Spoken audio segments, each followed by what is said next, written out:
철수의 손이 떨리고 있었어요. 중환자실 유리창 너머로 보이는 아들의 모습은 그가 상상했던 것보다 훨씬 참혹했거든요. 준호의 얼굴 절반이 붓고 멍들어 있었고 코에는 산소호흡기가 연결되어 있었어요. 왼쪽 팔에는 깁스가 되어 있었고요. 의사가 말했던 진단명들이 머릿속에서 맴돌았어요. 뇌진탕, 갈비뼈 골절, 왼쪽 팔목 분쇄 골절.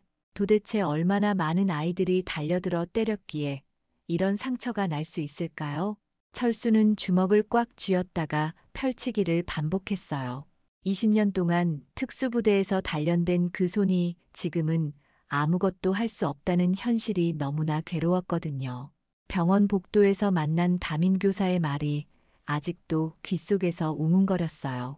아이들끼리 있을 수 있는 일이라고 별일 아니라는 듯이 말하던 그 태도 말이에요. 가해 학생들의 부모들도 마찬가지였어요.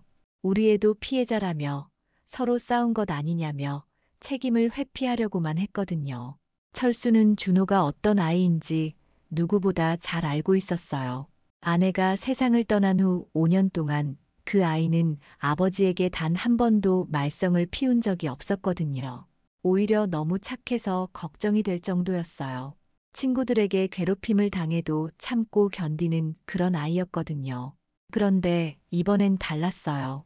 준호가 병원에 실려오기 전날 밤 아이는 아버지에게 말했었거든요. 더 이상 참을 수 없다고, 학교 가기 싫다고요. 철수는 그때 아들의 말을 진지하게 들어주지 못했어요.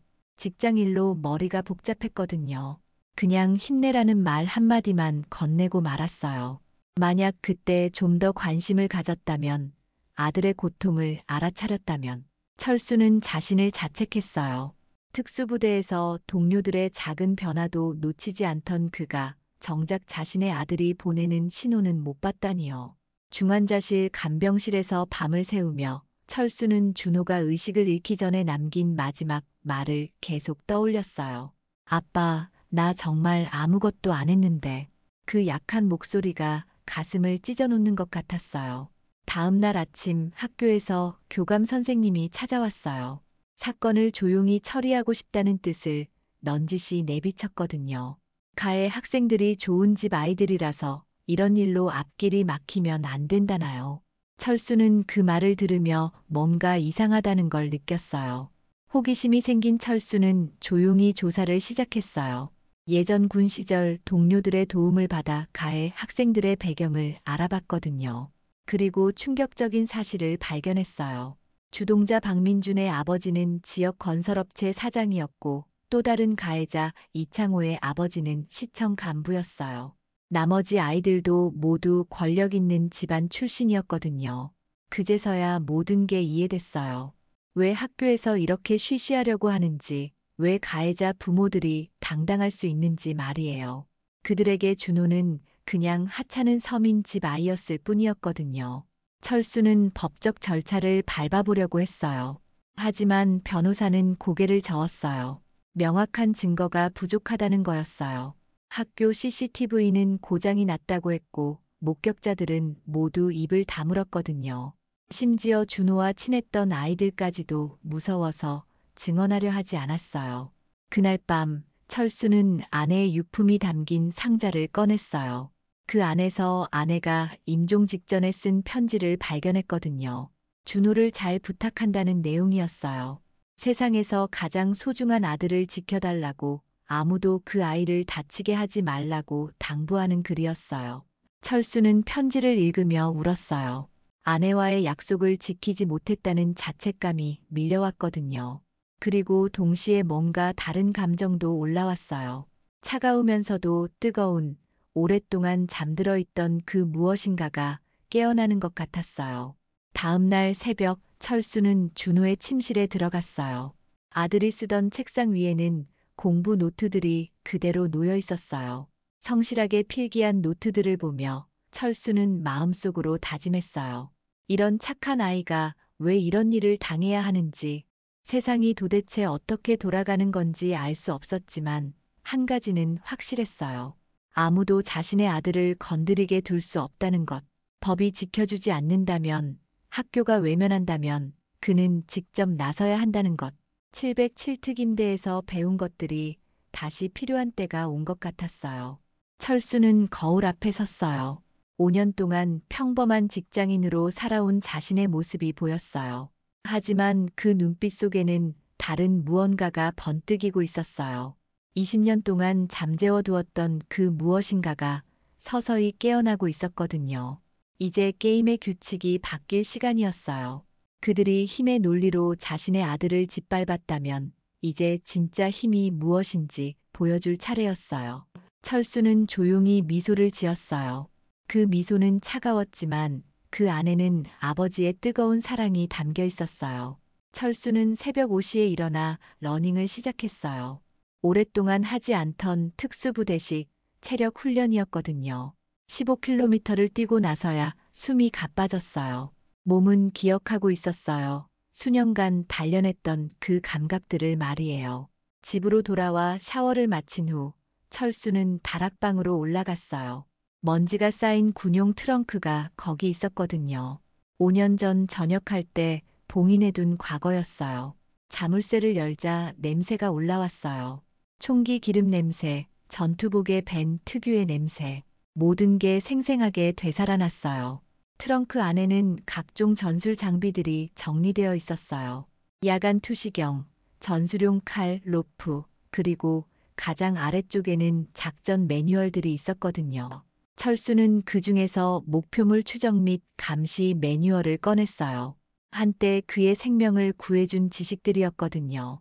매뉴얼을 펼치자 과거의 기억들이 쏟아져 나왔어요. 적진 깊숙이 침투해서 정보를 수집하던 임무들, 72시간 동안 한자리에서 목표물을 감시하던 인내심, 그리고 한 번의 실수도 용납되지 않던 냉혹한 세계, 그 모든 것들이 다시 필요한 시점이 온 거였어요. 철수는 컴퓨터를 켜고 가해 학생들의 신상 정보를 정리하기 시작했어요. 예전 동료 김상우가 보내준 자료들을 바탕으로 말이에요. 박민준, 16세, 아버지 박정호는 대한건설 대표이사, 이창호, 16세, 아버지 이원석은 시청 도시계획과장, 나머지 3명도 모두 지역 유력 인사들의 자녀였어요. 각자의 생활 패턴을 분석했어요. 박민주는 매일 오후 6시에 태권도장에 가고 이창호는 주말마다 골프 연습장에 간다는 걸 알아냈거든요. 나머지 아이들의 동선도 하나하나 파악했어요. 특수부대에서 배운 정보 수집 기술은 여전히 유효했어요. 하지만 단순히 아이들만 타겟으로 삼을 생각은 없었어요. 진짜 문제는 그 뒤에 있는 어른들이었거든요. 자신들의 권력을 믿고 다른 사람의 아들을 짓밟아도 된다고 생각하는 그 오만한 말이에요. 철수는 각 가정의 배경을 더 깊이 파고들었어요.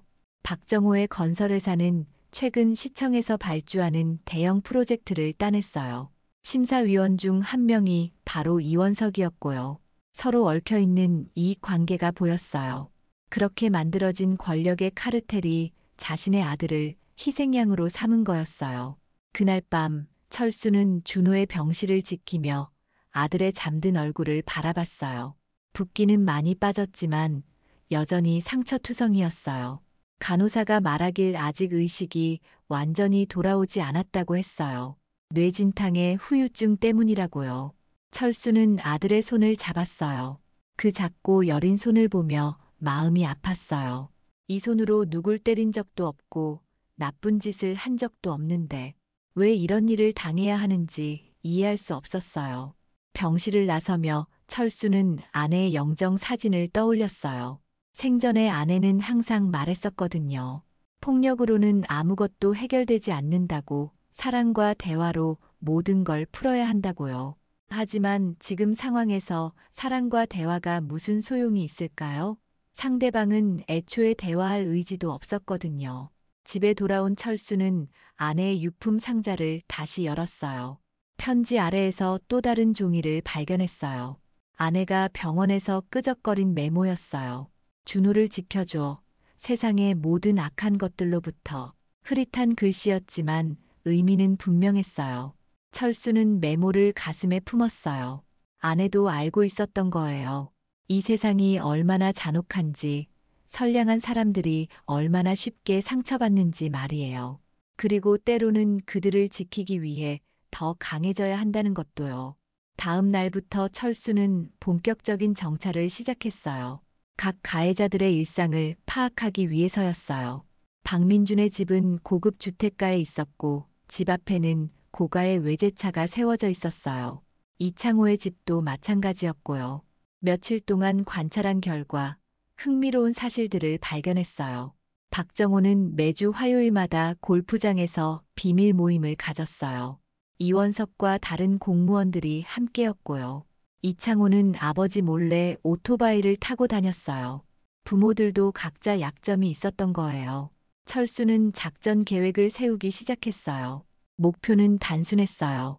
그들이 준호에게 가한 고통을 똑같이 되돌려주는 것. 하지만 방법은 달라야 했어요. 물리적 폭력이 아닌 그들이 가장 소중히 여기는 것들을 건드리는 거였어요. 권력과 돈, 사회적 지위, 그것들을 하나씩 무너뜨리면 그들도 준호처럼 무력해질 거였어요.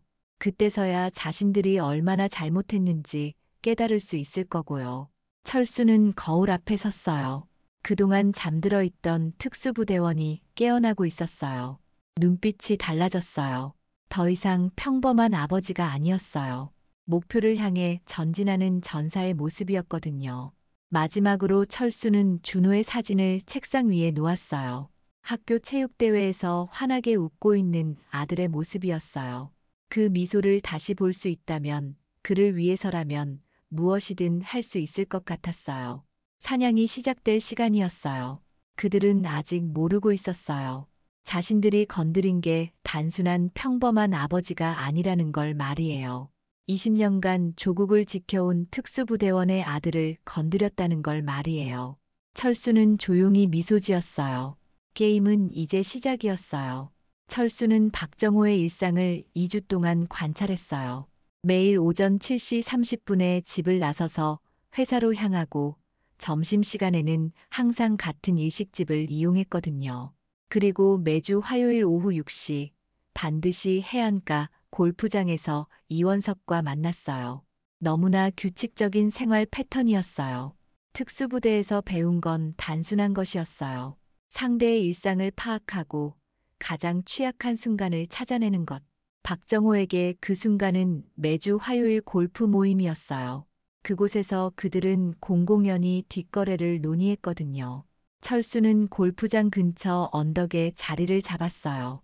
군용 망원경으로 그들의 대화를 지켜보니 입모양으로 대충 내용을 파악할 수 있었어요. 건설 프로젝트 입찰 담합에 관한 이야기였어요.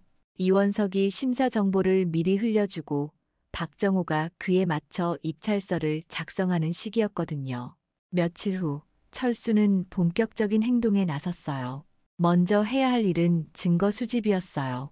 박정호의 사무실에 침투하는 건 어려운 일이 아니었어요. 경비가 허술했거든요. 아마도 자신들을 건드릴 사람이 없다고 생각했나 봐요. 새벽 3시 철수는 건물 뒤편 비상구를 통해 들어갔어요. CCTV 사각지대를 정확히 파악하고 있었거든요. 박정호의 사무실 문은 전자잠금 장치였지만 예전에 배운 기술로 쉽게 뚫을 수 있었어요. 사무실 안은 온통 고급 가구들로 채워져 있었어요. 준호가 입원한 병실비보다 비싼 의자들이 놓여 있었거든요. 철수는 냉소적으로 웃었어요. 이런 사치 속에서 사는 사람이 어떻게 다른 사람의 고통을 이해할 수 있겠어요? 컴퓨터를 켜니 비밀번호를 요구했어요. 하지만 철수는 이미 답을 알고 있었어요. 며칠간 관찰한 결과 박정호는 항상 같은 패턴으로 손가락을 움직였거든요. 비밀번호는 아들 박민준의 생년월일이었어요. 파일들을 뒤지다 보니 놀라운 것들이 나왔어요. 단순한 입찰 담합이 아니라 훨씬 큰 규모의 부정부패 네트워크였어요.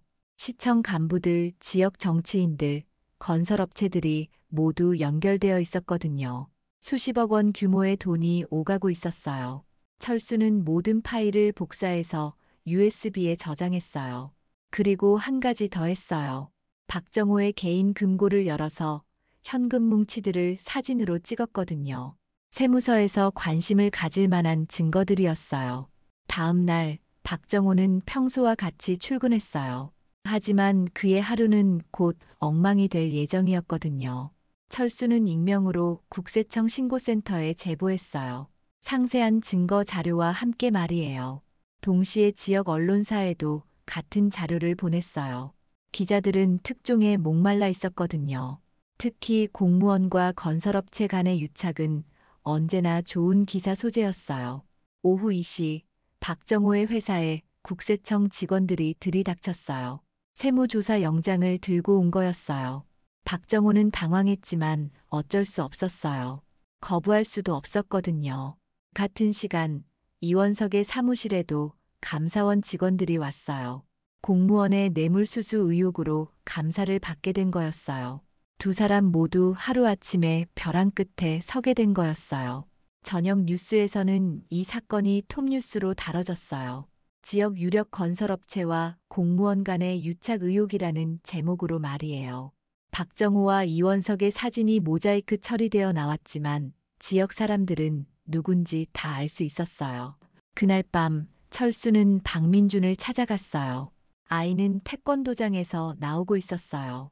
평소처럼 당당하게 걸어 나오던 아이의 얼굴에 처음으로 그림자가 드리워져 있었어요. 철수는 멀리서 지켜봤어요. 박민준이 핸드폰을 받는 모습을 볼 수 있었거든요. 아마 아버지에게서 온 전화일 거예요. 아이의 표정이 점점 굳어지더니 결국 울음을 터뜨렸어요. 그 모습을 보며 철수는 복잡한 감정을 느꼈어요. 한편으로는 만족스러웠어요. 드디어 그들도 고통을 느끼고 있다는 것이 말이에요. 하지만 다른 한편으로는 아이가 우는 모습을 보니 마음이 아프기도 했어요. 하지만 철수는 멈출 수 없었어요. 준호는 아직도 병원 침대에 누워 있었거든요. 의식은 돌아왔지만 왼쪽 팔의 감각이 제대로 돌아오지 않고 있었어요. 의사는 재활 치료가 필요하다고 했어요. 다음 날 아침 박정호는 회사에 나갈 수 없었어요. 기자들이 회사 앞에서 기다리고 있었거든요. 이원석도 마찬가지였어요. 시청에 출근하자마자 감사실로 불려갔어요. 철수는 인터넷 기사 댓글들을 읽어봤어요. 시민들의 반응은 뜨거웠어요. 그동안 쌓인 불만이 한꺼번에 터져 나오는 것 같았거든요. 또 유전무죄 무전유죄냐, 이런 사람들이 우리 세금으로 배불리 먹고 살았구나 같은 댓글들이 넘쳐났어요. 며칠 후 더 결정적인 일이 벌어졌어요. 검찰에서 박정호와 이원석을 소환했어요. 뇌물수수와 직권남용 혐의로 말이에요. 두 사람 모두 구속영장이 신청될 가능성이 높다고 언론에서 보도했어요. 박민주는 학교에 나오지 않았어요. 아마 집에서 나오지 못하고 있을 거예요. 언론의 관심이 집중되어 있었거든요. 아이도 이제 알았을 거예요.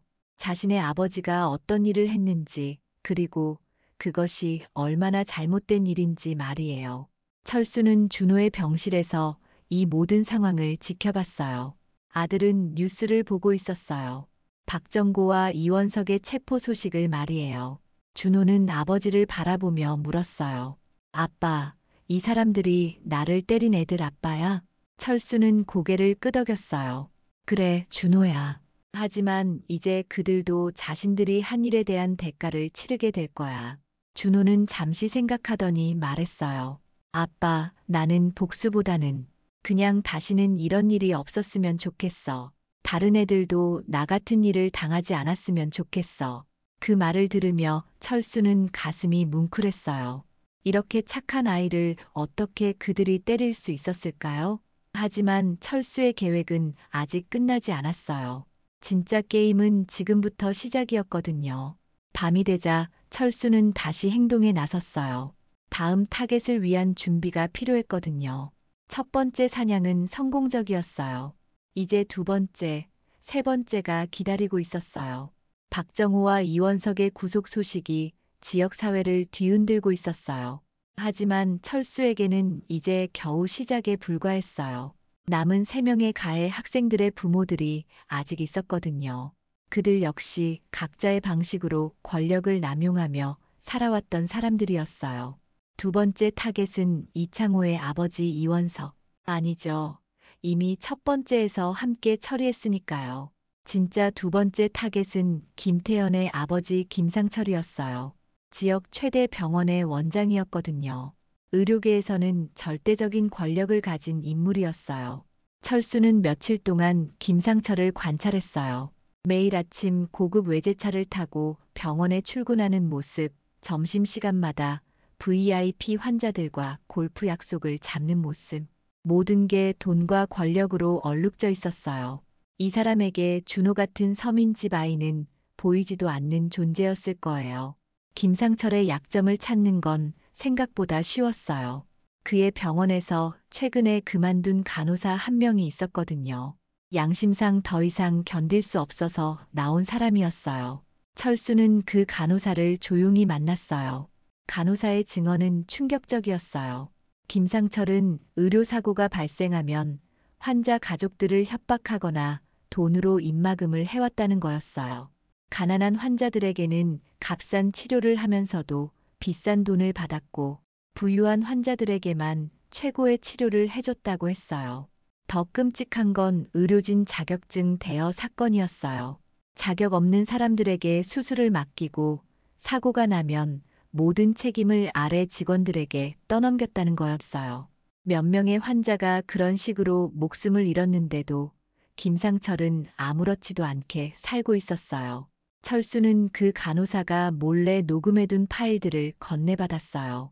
김상철이 부하 직원들에게 거짓 진술을 지시하는 내용들이었거든요. 환자가 죽어도 원래 위험한 수술이었다고 거짓말하라는 지시, 의료사고, 은폐를 위한 구체적인 방법들, 모든 게 담겨 있었어요. 김상철이 가장 아끼는 건 아들 김태연의 의대 진학이었어요. 아버지의 뒤를 이어 의사가 되어 병원을 물려받는 게 김상철의 꿈이었거든요. 하지만 김태연의 실력은 형편없었어요. 성적도 평범하고 인성도 문제가 많았죠. 그래서 김상철은 온갖 불법적인 방법을 동원하고 있었어요. 김태연의 생활기록부를 조작하고 하지도 않은 봉사활동들을 추가하고 의대 교수들에게 뒷돈을 주면서 특혜를 받으려고 했어요. 모든 게 가짜였어요. 철수는 이 모든 증거들을 체계적으로 정리했어요. 의료사고 은폐 증거들은 보건복지부에, 생활기록부 조작 증거들은 교육청에, 뒷돈 거래 증거들은 검찰에 각각 보냈어요. 동시에 언론사에도 같은 자료를 전달했어요. 며칠 후 김상철의 병원에 보건복지부 감사팀이 들이닥쳤어요. 같은 날 교육청에서도 김태연의 생활기록부 조사를 시작했어요. 김상철은 하루아침에 사면 초과가 된 거였어요. 더 큰 충격은 환자들의 집단 소송이었어요. 그동안 숨어있던 의료사고 피해자들이 한꺼번에 나타난 거였어요. 언론의 관심이 집중되자 더 이상 참을 수 없었던 거죠. 김상철의 병원은 환자들이 급격히 줄어들면서 운영의 차질을 빚기 시작했어요. 김태연은 학교에서 완전히 위축되어 버렸어요. 아버지의 비리가 연일 뉴스에 나오면서 친구들의 시선을 견디지 못하고 있었거든요. 명문대 의대 진학의 꿈은 산산조각이 났어요. 이제서야 자신이 얼마나 허울뿐인 삶을 살아왔는지 깨닫게 된 거였어요. 세 번째 타겟은 최지우의 아버지 최민호였어요. 지역 교육청에서 일하는 6급 공무원이었는데 생각보다 영향력이 큰 인물이었어요. 학교 관련 모든 비리의 중심에 서 있었거든요. 최민호는 겉으로는 평범한 공무원 같아 보였지만 실제로는 교육계의 뒷거래를 총괄하는 브로커 역할을 하고 있었어요. 학교 급식업체 선정, 교복업체 선정, 교재 선택, 모든 것에 그의 손이 닿아 있었어요. 철수가 조사한 바로는 최민호의 부패 규모가 상당했어요. 매달 받는 뒷돈만 수천만 원에 달했거든요. 그 돈으로 최지우를 사립학교에 보내고 온갖 사교육을 시켰어요. 모든 게 다른 학생들의 등골을 빨아먹은 피 같은 돈이었어요. 가장 충격적인 건 학교 폭력 사건 은폐였어요. 가해자가 유력 인사의 자녀일 경우 사건을 축소하거나 아예 없던 일로 만드는 게 최민호의 역할이었어요. 준호 사건도 그런 식으로 처리하려고 했던 거였죠. 최민호는 피해 학생들의 부모를 협박하기도 했어요. 전학을 시키겠다거나 생활기록부에 불이익을 주겠다는 식으로 말이에요. 약자들의 목소리를 짓밟아온 악질 중에 악질이었어요. 철수는 최민호와 관련된 모든 증거를 수집했어요. 뒷돈 받은 통장 내역, 업체들과 주고받은 메시지들, 학교 폭력 사건 은폐 지시 문서들, 모든 게 완벽한 증거였어요. 이 자료들이 국정감사 자료로 국회의원실에 전달되자 큰 파문이 일었어요. 교육 비리는 언제나 시민들의 분노를 불러일으키는 이슈였거든요. 시민단체들도 집단 고발에 나섰어요. 최민호는 감사원 조사를 받게 되었고 곧이어 검찰 수사도 시작되었어요. 그동안 쌓아온 모든 게 한순간에 무너져 내렸어요. 최지우는 아버지의 권력으로 받았던 모든 특혜가 박탈되면서 성적이 급격히 떨어졌어요. 네 번째이자 마지막 타겟은 정현수의 아버지 정태윤이었어요. 지역 경찰서 형사과장이었는데 그가 가장 위험한 인물이었어요. 경찰의 수사권을 이용해서 자신들에게 불리한 사건들을 은폐해 왔거든요. 정태윤은 다른 부모들과는 달랐어요. 연속으로 일어나는 사건들이 우연이 아니라는 걸 직감으로 눈치챈 거였어요. 경찰 특유의 수사 본능이 작동한 거죠. 누군가가 의도적으로 자신들을 노리고 있다는 걸 알아챈 거였어요. 정태윤은 동료 경찰들을 동원해서 각 사건들을 재조사하기 시작했어요. 박정호와 이원석 사건의 제보자를 찾으려고 했고 김상철과 최민호 사건도 연관성을 찾으려고 했어요. 철수에게는 가장 위험한 상대였어요. 하지만 철수는 이미 그런 상황을 예상하고 있었어요. 특수부대에서 배운 건 단순히 공격하는 법만이 아니었거든요. 추적당하지 않는 법, 증거를 남기지 않는 법도 완벽하게 마스터하고 있었어요. 철수는 정태윤과의 심리전을 즐기기 시작했어요. 상대방이 자신을 찾으려고 애쓰는 모습이 흥미로웠거든요. 하지만 동시에 더욱 조심스럽게 행동해야 했어요. 경찰이 직접 나선 이상 한 번의 실수도 용납될 수 없었어요. 정태윤의 약점을 찾는 데는 시간이 걸렸어요. 겉으로는 모범적인 경찰관처럼 보였거든요. 하지만 철수의 끈질긴 추적 끝에 치명적인 약점을 발견했어요. 정태윤은 불법 도박에 빠져 있었어요. 경찰이면서도 조직폭력배들이 운영하는 불법 도박장을 드나들고 있었던 거예요. 거기서 수천만 원의 빚을 지고 그 빚을 갚기 위해 수사 정보를 팔기도 했어요. 경찰로서는 있을 수 없는 일이었어요. 철수는 정태윤의 도박 장면들을 몰래 촬영했어요. 불법 도박장에서 경찰 신분증을 보여주며 위세를 부리는 모습, 조직 폭력배들과 함께 술을 마시는 모습, 모든 게 경찰 공무원으로서는 치명적인 증거들이었어요. 이 증거들이 경찰청 감찰실과 검찰에 동시에 전달되자 정태윤은 즉시 정직 처분을 받았어요. 경찰의 비리는 다른 어떤 부패보다 사회적 파장이 컸거든요. 언론에서도 연일 특종으로 다뤘어요. 정현수는 아버지가 경찰이라는 것을 자랑으로 여기며 살아왔었어요. 친구들을 괴롭힐 때도 아버지의 권위를 내세웠었거든요. 하지만 이제 그 모든 게 수치스러운 과거가 되어버렸어요. 내 가정 모두 한순간에 몰락했어요. 박정호와 이원석은 구속되었고 김상철은 의사 면허 정지 처분을 받았어요. 최민호는 파면되었고 정태윤은 경찰직에서 쫓겨났어요.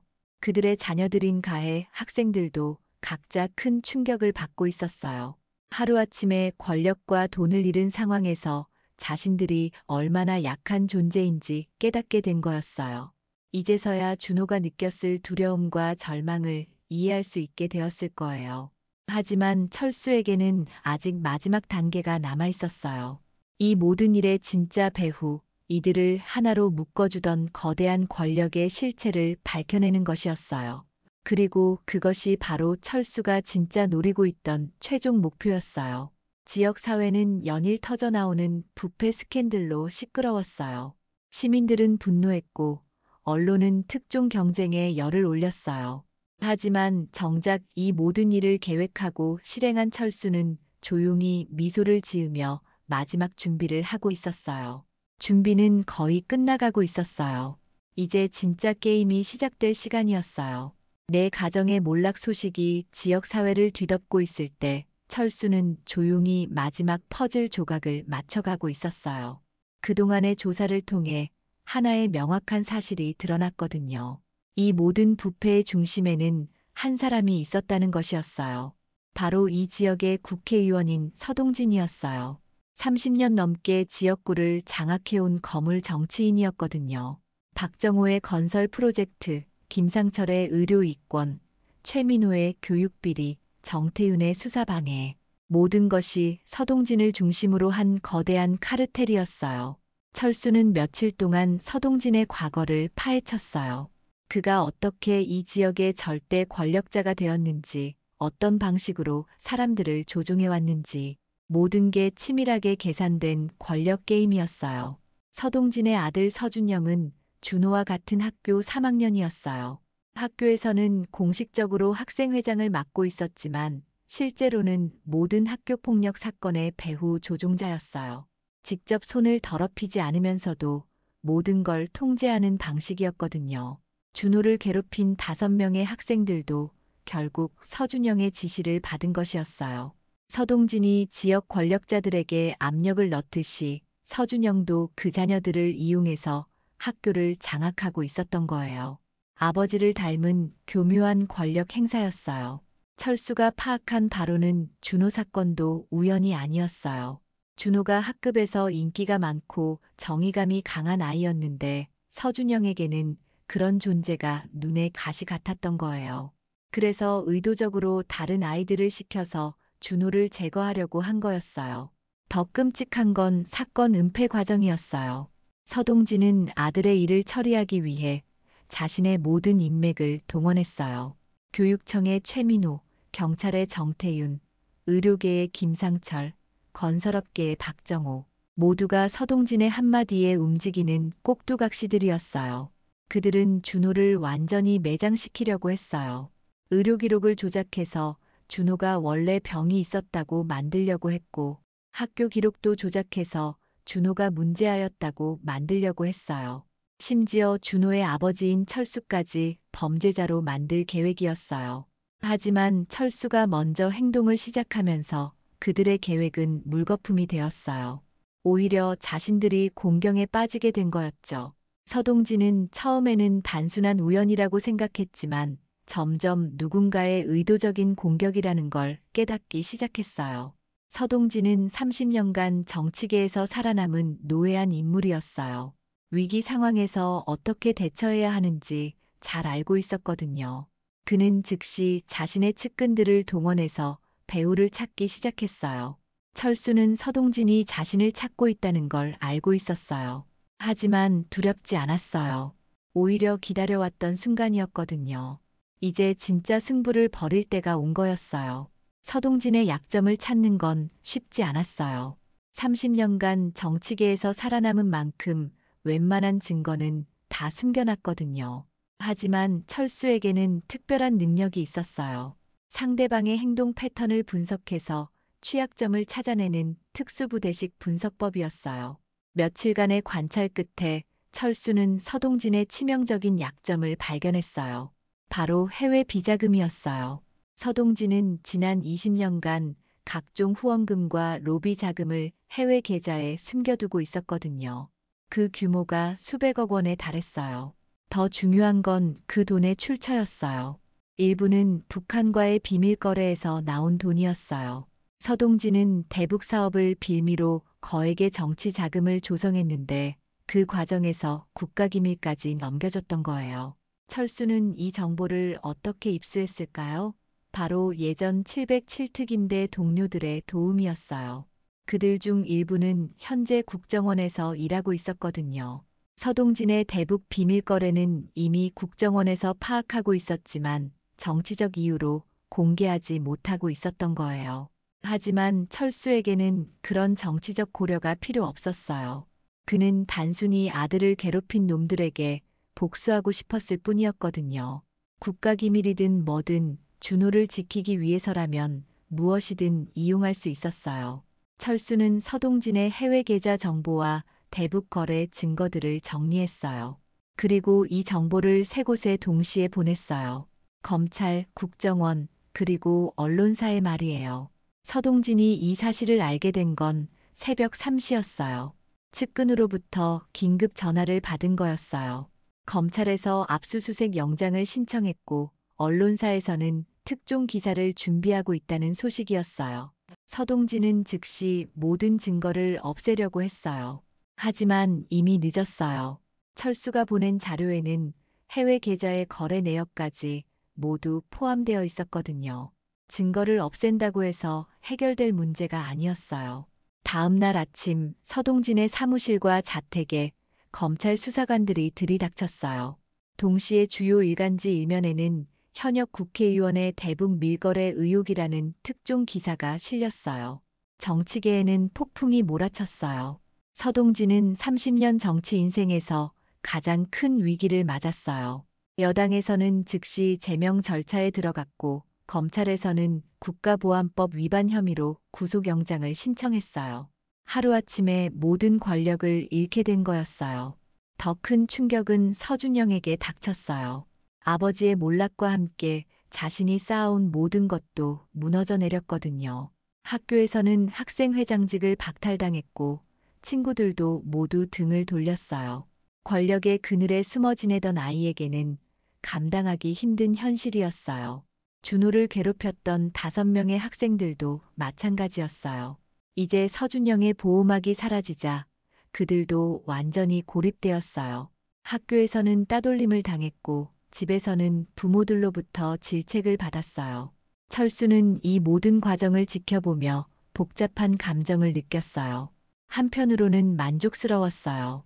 드디어 준호를 괴롭힌 모든 세력들이 무너졌으니까요. 하지만 다른 한편으로는 공허함도 느꼈어요. 복수는 끝났지만 그것이 준호에게 진짜 도움이 될까요? 아들은 여전히 병원 침대에 누워 재활 치료를 받고 있었어요. 왼쪽 팔의 감각이 완전히 돌아오지 않아서 걱정이 많았거든요. 더 중요한 건 준호의 마음이었어요. 아이는 복수보다는 용서를 원하고 있었어요. 가해자들이 처벌받는 것보다는 다시는 이런 일이 일어나지 않기를 바라고 있었거든요. 철수는 자신의 선택이 정말 옳았는지 의문이 들기 시작했어요. 그러던 어느 날 예상치 못한 일이 벌어졌어요. 서준영이 철수를 찾아온 거였어요. 아이는 눈물을 글썽이며 무릎을 꿇고 사과했어요. 자신이 저지른 잘못을 인정하고 진심으로 후회한다고 말했어요. 서준영은 더 이상 예전의 오만한 모습이 아니었어요. 아버지의 몰락을 지켜보며 권력이 얼마나 허무한 것인지 깨달았던 거예요. 그리고 자신이 준호에게 가한 고통이 얼마나 큰 것이었는지도 알게 되었어요. 철수는 서준영의 사과를 받으며 이상한 기분이 들었어요. 이 아이도 결국 피해자였던 거예요.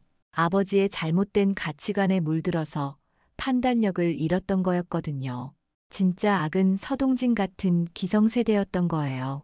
하지만 철수의 복수는 아직 완전히 끝나지 않았어요. 마지막으로 해야 할 일이 하나 더 남아 있었어요. 바로 서동진에게 직접 마지막 인사를 하는 것이었어요. 구치소 면회실에서 만난 서동진은 완전히 초라한 모습이었어요. 그동안 쌓아온 모든 권력과 명예가 하루아침에 무너진 상태였거든요. 철수는 그를 보며 느꼈어요. 진짜 승부는 끝났다는 걸 말이에요. 서동진은 철수를 보자마자 알아봤어요. 자신을 무너뜨린 그 사람이 바로 평범한 아버지였다는 사실을 깨달은 거였어요. 온갖 정적들과 싸워왔지만 결국 자신을 무너뜨린 건 한 아버지의 사랑이었던 거예요. 철수는 서동진에게 마지막으로 말했어요. 권력으로 다른 사람의 아들을 짓밟으면 언젠가는 대가를 치르게 된다고 이제라도 뉘우치라고 말이에요. 서동진은 고개를 숙이고 있을 뿐이었어요. 면회를 마치고 나오는 길에 철수는 홀가분한 기분이 들었어요. 드디어 모든 게 끝났다는 안도감이었어요. 이제 진짜 중요한 일에 집중할 수 있을 것 같았어요. 바로 아들과 함께 새로운 삶을 시작하는 것이었어요.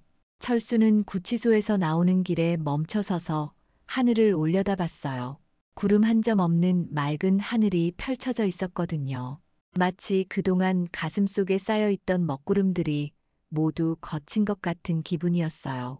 복수는 끝났어요.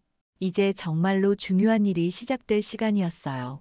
병원으로 향하는 길에 철수는 많은 생각을 했어요. 지난 몇 달간 자신이 해온 일들이 과연 옳았을까 하는 의문이 계속 들었거든요. 복수를 통해 정의를 실현했다고 생각했지만 그 과정에서 자신도 모르게 괴물이 되어버린 건 아닐까요? 준호의 병실에 들어서자 아들이 창가에서 책을 읽고 있었어요. 왼쪽 팔은 여전히 불편해 보였지만 많이 회복된 상태였어요. 의사 선생님이 말하길 꾸준히 재활 치료를 받으면 일상생활에는 큰 지장이 없을 거라고 했어요. 준호는 아버지를 보자 조용히 책을 내려놓았어요. 그리고 한참 동안 아버지의 얼굴을 바라봤어요. 아이의 눈빛에는 예전과 다른 무언가가 있었어요. 더 깊어진 것 같기도 하고 더 성숙해진 것 같기도 했어요. 지난 며칠 동안 준호는 뉴스를 통해 모든 상황을 지켜봤어요. 자신을 괴롭혔던 아이들의 부모들이 하나씩 몰락하는 모습, 그리고 그 배후에 서동진이라는 거대한 악이 있었다는 사실까지 모든 걸 알고 있었어요. 무엇보다 준호는 아버지가 어떤 일을 해왔는지도 대충 눈치채고 있었어요.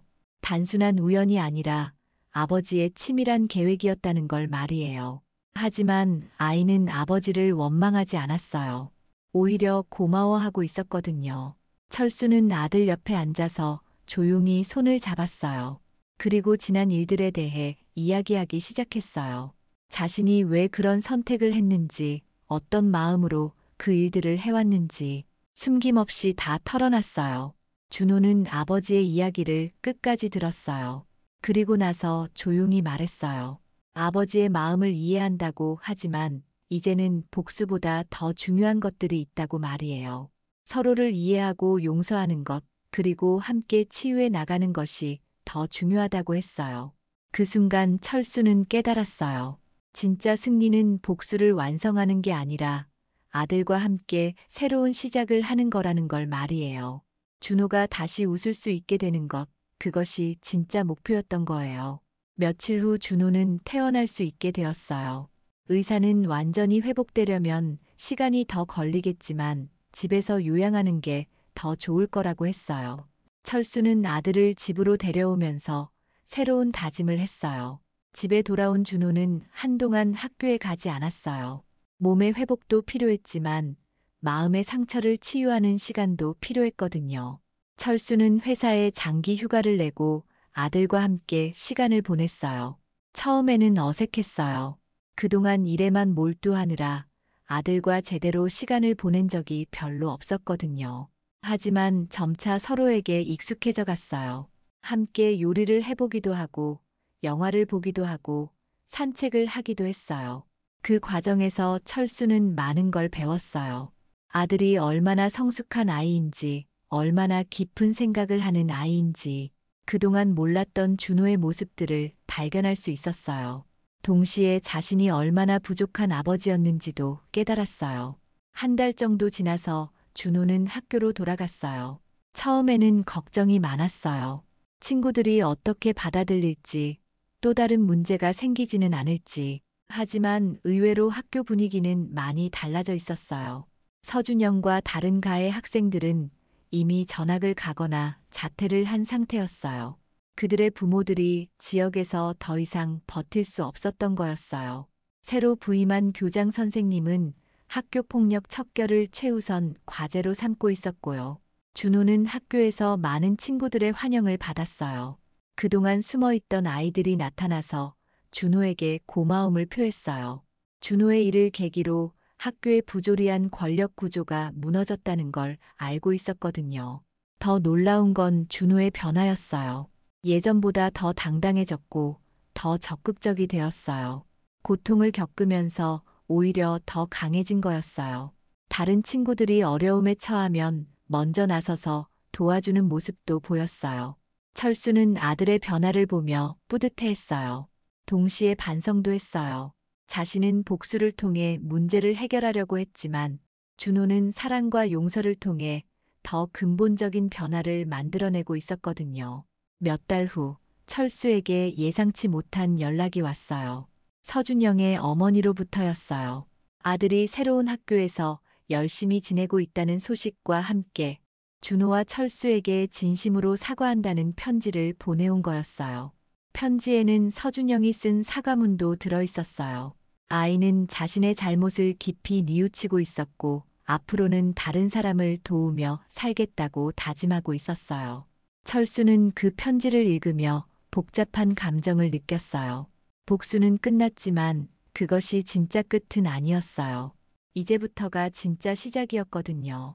상처받은 사람들이 치유되고 잘못을 저지른 사람들이 진정으로 반성하고 모두가 함께 더 나은 사회를 만들어가는 것. 그것이 진짜 중요한 일이었어요. 철수는 회사로 복귀했지만 예전과는 다른 마음가짐이었어요. 일에만 매달리지 않고 아들과의 시간을 소중히 여겼어요. 주말에는 함께 등산을 가거나 영화를 보러 가는 게 일상이 되었어요. 준호도 새로운 꿈을 갖기 시작했어요. 법조인이 되어서 약자를 보호하는 일을 하고 싶다고 했어요. 자신과 같은 피해를 당하는 사람들을 도우면서 살고 싶다는 거였어요. 철수는 아들의 꿈을 전폭적으로 지지했어요. 어느 날 저녁, 부자는 함께 아내의 묘소를 찾았어요. 오랜만에 가는 길이었어요. 준호는 어머니의 묘비 앞에서 그동안 있었던 일들을 이야기했어요. 힘들었던 순간들, 아버지와 함께 극복해낸 과정들. 철수는 아내의 묘비 앞에서 마음속으로 말했어요. 약속을 지켰다고, 준호를 잘 지켜냈다고 말이에요. 비록 완벽하지는 않았지만 최선을 다했다고, 그리고 앞으로도 계속 잘 지켜나가겠다고 다짐했어요. 묘소에서 돌아오는 길에 준호가 말했어요. 이제 정말로 새로운 시작이라고, 과거의 아픔은 뒤로 하고 앞으로만 나아가자고 말이에요. 철수는 고개를 끄덕였어요. 아들이 맞았어요. 이제 정말로 새로운 시작이었어요. 몇 년 후 준호는 법과대학에 진학했어요. 성적도 우수했고 친구들 사이에서도 인기가 많았어요. 특히 약자를 돕는 봉사활동에 적극적으로 참여하는 모습이 인상적이었어요. 철수는 아들의 성장을 보며 흐뭇해했어요. 그 끔찍했던 사건이 오히려 아들을 더 강하고 현명한 사람으로 만들어준 것 같았어요. 고통이 항상 파괴만 가져오는 건 아니라는 걸 깨달았어요. 지역사회도 많이 변했어요. 서동진 일당의 몰락 이후 새로운 정치인들이 등장했고 투명하고 공정한 행정이 자리 잡기 시작했어요. 학교들도 폭력 척결에 앞장서고 있었고요. 가끔 철수는 생각해봤어요. 자신이 선택한 복수의 길이 정말 옳았을까 하고 말이에요. 하지만 결과를 보면 후회는 없었어요. 비록 과정은 거칠었지만 결국 모든 사람들이 더 나은 방향으로 변화했으니까요. 무엇보다 중요한 건 준호가 행복해했다는 거였어요. 아들은 과거의 상처를 딛고 일어서서 자신만의 길을 걸어가고 있었어요. 그리고 그 길에는 아버지가 함께 있었어요. 어느 봄날 부자는 함께 벚꽃 구경을 나갔어요. 활짝 핀 벚꽃들이 바람에 흩날리는 모습이 아름다웠어요. 준호는 웃으며 말했어요. 인생도 벚꽃처럼 피고 지는 것 같다고, 하지만 그래서 더 소중한 것 같다고요. 철수는 아들의 말을 들으며 고개를 끄덕였어요. 정말 그랬어요. 고통과 기쁨, 절망과 희망, 모든 게 섞여서 인생이 되는 거였어요. 중요한 건 어떤 상황에서도 포기하지 않고 서로를 사랑하는 마음이었어요. 그날 밤 철수는 오랜만에 편안한 잠을 잤어요. 꿈속에서 아내를 만났어요. 아내는 웃고 있었어요. 잘했다고, 정말 잘했다고 말하면서 철수는 꿈속에서도 눈물을 흘렸어요. 행복한 눈물이었어요. 새로운 균형이 찾아왔어요. 복수는 끝났고 치유가 시작되었어요. 아버지와 아들은 함께 걸어갈 새로운 길을 찾았어요. 그리고 그 길 위에는 사랑과 희망이 가득했어요.